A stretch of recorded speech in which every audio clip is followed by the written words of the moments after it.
আসসালামু আলাইকুম, welcome to BD study apps. Hello প্রিয় শিক্ষার্থী, তো তোমরা যারা এসএসসি বিএমটি একাদশ শ্রেণীতে রয়েছ, আজকের এই ভিডিওটি তোমাদের জন্য। আমাদের আজকের টপিক হিসাব বিজ্ঞান প্রথম পত্রের অর্থাৎ হিসাব বিজ্ঞান নীতি ও প্রয়োগ। এটার প্রথম পত্রের তৃতীয় অধ্যায় থেকে আমরা জাবেদের অঙ্কগুলো করতেছি। আমি মূলত তোমাদেরকে ইতিপূর্বে আরও দুইটা অঙ্ক দেখিয়ে ফেলছি। তো আজকে আমরা 3 নম্বর অঙ্কটি করব। তো তোমরা যারা এই টাইপের 2-1টা অঙ্ক ভালো করে বুঝতে পারবা, এর পরবর্তীতে এই টাইপের অঙ্ক নিয়ে কোনো সমস্যা হবে না। তো চলো দেখিয়ে দিচ্ছি।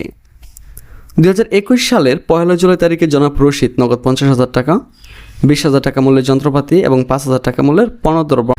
তো তুমি যদি আমাদের সাজেশন নাও তাহলে তোমাকে আমরা ব্যাচে অ্যাড করে দেবো। এখানে তোমার মতো 111 জন ক্লাস করতেছে অলরেডি। দেখো হিসাব বিজ্ঞান কিন্তু সাজেশন দেওয়া হয়ে গেছে এবং অলরেডি ক্লাসগুলো দেওয়া হয়ে গেছে। ওরা কিন্তু এখানে ক্লাসগুলো করতেছে। তো তুমিও চাইলেও কিন্তু আমাদের সাথে কন্ট্যাক্ট করে এখানে অ্যাড হয়ে যেতে পারবে এবং এই ক্লাসগুলো করতে পারবে। আর এই ক্লাসগুলো যদি তুমি করো 100% তুমি কি হিসাব বিজ্ঞানে পাস করে যাবা, এতটুকু নিশ্চিত তোমাকে গ্যারান্টি দিতে পারি।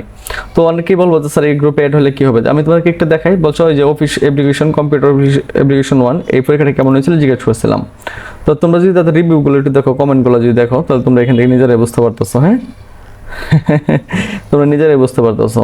তো আরও দেখাই, আরও বাকি যে পরীক্ষাগুলো হয়েছে সেগুলো তোমাদেরকে একটু দেখাই।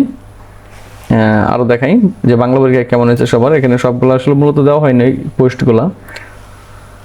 তো আশা করি তোমরা এগুলো দেখতে পেরেছ। হ্যাঁ, তো তোমরা যারা আমাদের সাজেশনগুলো নিতে চাও তারা দ্রুত আমাদের সাথে কন্ট্যাক্ট করো, তাহলে তোমাকে আমরা এখানে অ্যাড করে দেবো। আর এখানে অ্যাড করে দিলে তুমি ওদের সাথে এখানে ক্লাসগুলো করতে পারবা। তো আশা করি বিষয়টি তোমাদেরকে বোঝাতে পেরেছে। তো যারা নিতে চাও তারা দ্রুত আমাদের সাথে কন্ট্যাক্ট করো। আনয়ন করে রশিদ এন্টারপ্রাইজ নামে একটি ব্যবসা শুরু করছে।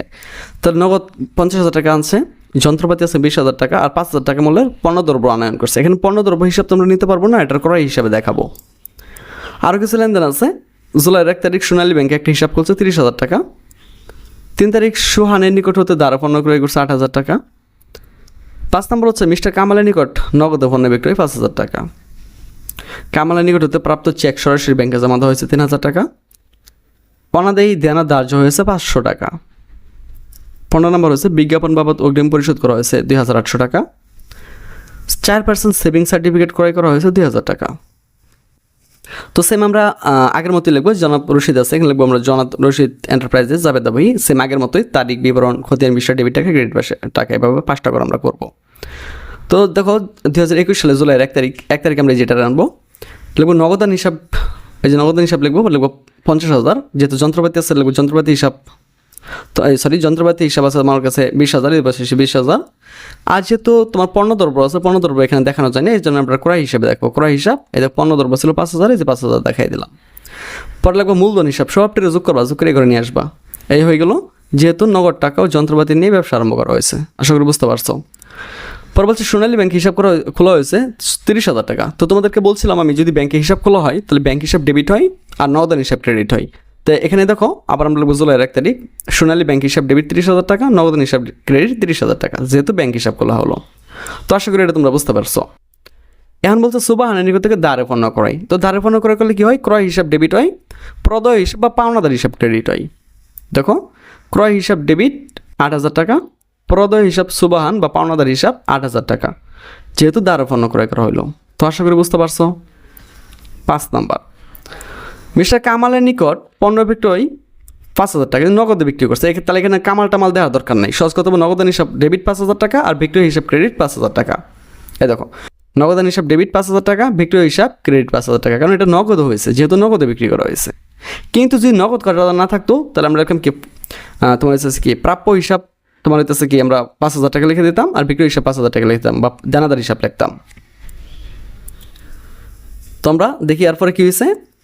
7 তারিখ বলতেছে কামালের নিকট থেকে একটা চেক পাইছে এবং ব্যাংকে জমায় দেয়, সে কী করছে 3,000 টাকা পাইছে। তো দেখি একটু আমরা তাহলে আমরা ব্যাংক হিসাব 3,000 টাকা, প্রাপ্য হিসাব 3,000 টাকা। তার মানে কি সে 3,000 টাকা কি ব্যাংকে জমা দেওয়ার ফলে কি সে পাইছে, আর প্রাপ্য হিসাব মানে কি ওই লোকটার কাছে সে 3,000 টাকা পাইতো, এই জন্য এটা প্রাপ্য হিসাবে এখানে চলে আসবে। বুঝতে পেরেছ? 10 তারিখ অনাদায়ী দেনা ধার্য হয়েছে 5,000 টাকা। এটা কী হয়েছে? অনাদায়ী পাওনা হিসাব 500 টাকা, পরে প্রাপ্য হিসাব 500 টাকা। শেষ। এটা আমরা আগে যাবে তো দেখছিলাম। বিজ্ঞাপন বাবদ অগ্রিম খরচ হয়েছে 2,800 টাকা। এটা একটা খরচ, বুঝছো? এর লেগে লাগবা অগ্রিম বিজ্ঞাপন হিসাব ডেবিট 2,800 টাকা, নগদের হিসাব ক্রেডিট 2,800 টাকা, যেহেতু বিজ্ঞাপন বাবদ অগ্রিম প্রদত্ত হয়েছে। শেষ। চেয়ারপারসন সেভিংস সার্টিফিকেট ক্রয় করা হয়েছে 2,000 টাকা। এত কাহিনী দেওয়ার কিছু নাই, সরাসরি লিখবা বিনিয়োগ হিসাব 2,000 টাকা, নগদান হিসাব 2,000 টাকা, শেষ। তো আশা করি অঙ্কটা তোমরা বুঝতে পেরেছো, 2 থেকে 3 বার ভালো করে দেখে নিও, তো আশা করি আর কোনো সমস্যা থাকবে না।